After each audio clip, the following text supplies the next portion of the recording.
ശ്രീ രഘുനാഥ് ചൈതന്യ,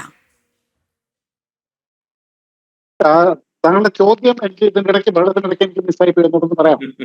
അത് ഞാൻ ബഹളം വെച്ചില്ല കേട്ടോ, ഞാൻ എന്നെ ഇന്റർഫിയർ ചെയ്തപ്പോൾ ശ്രീ അല്ലല്ല, രഘുനാഥ് ഞാൻ ചൈതന്യ, താങ്കളോട് ചോദിച്ചാണ്. 93,000 സൈനികരെ ആ. പാകിസ്ഥാന് കൈമാറിയ കാര്യമാണ് പറഞ്ഞു വരുന്നത്.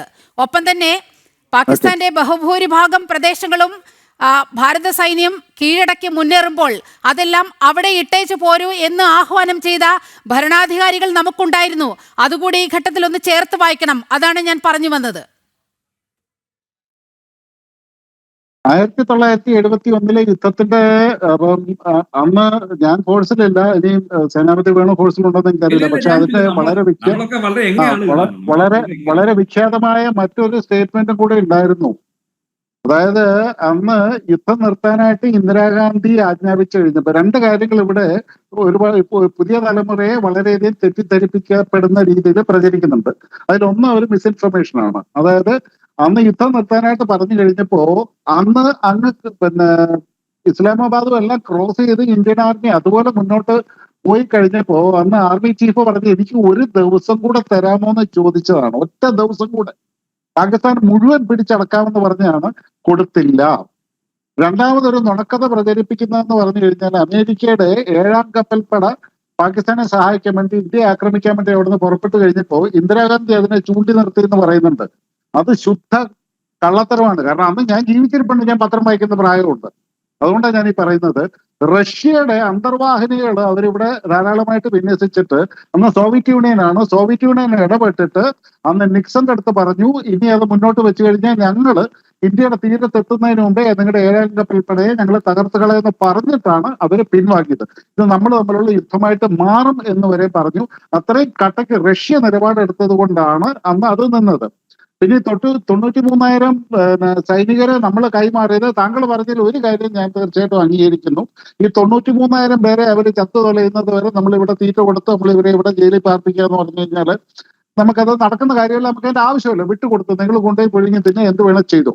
പക്ഷേ നമ്മുടെ 53,000 ആളുകൾ മിസ്സിംഗ് എന്ന് പറഞ്ഞു കഴിഞ്ഞപ്പോൾ മിസ്സിംഗ് ആയ ആളുകൾ എവിടെയെന്ന് അന്വേഷിച്ചോ? കാരണം ബുട്ടയെ പിടിച്ചോണ്ട് വന്ന് സറണ്ടർ ചെയ്യാനായിട്ട് നെഗോസിയേഷൻ ടേബിളിൽ കൊണ്ടുവന്നിരുത്ത് നമ്മൾ ബലമായിട്ട് സൈൻ ചെയ്യിപ്പിച്ചു എന്ന് പറയുമ്പോൾ നമ്മൾ പറയണമായിരുന്നു, ഞങ്ങൾക്ക് നിങ്ങളുടെ ജയിലുകളിൽ ഞങ്ങളുടെ ആളുകളില്ല എന്നുള്ളത് പ്രൂവ് ചെയ്യണമെന്ന് പറയണം. അങ്ങനെയല്ല ഒരു ഉത്തരവാദിത്തപ്പെട്ട രാഷ്ട്രീയ നേതൃത്വം ചെയ്യേണ്ടത്.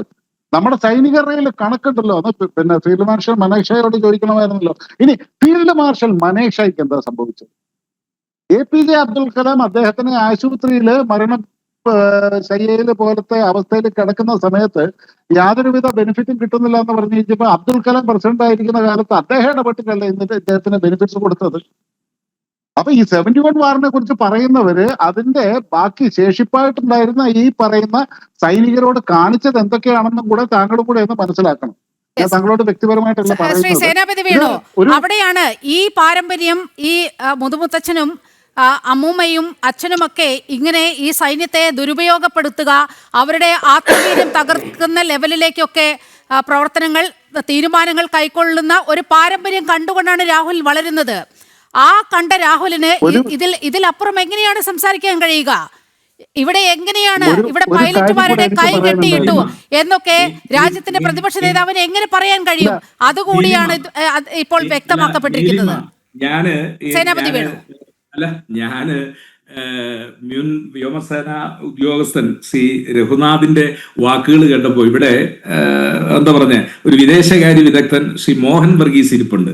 അദ്ദേഹം അതിനൊരു മറുപടി പറയട്ടെ. കാരണം 71 യുദ്ധത്തിൽ ഇന്ദിരാഗാന്ധി സ്വീകരിച്ച രാഷ്ട്രീയ നിലപാടും അമേരിക്കൻ കപ്പൽപ്പടയുടെ വരവും നിക്സന്റെ അന്നത്തെ തീരുമാനങ്ങളും ഹെൻറി കിസിഞ്ചർ അമേരിക്കയുടെ എന്താ പറഞ്ഞ സെക്യൂരിറ്റി ഉപദേഷ്ടാവിന്റെ അന്നത്തെ ഇടപെടലുകളും ഇതൊക്കെ ചരിത്രത്തിന്റെ ഭാഗമല്ല. ഇതിനെ വല്ലതും മാറ്റിമറിക്കാനായിട്ട് കഴിയുമോ?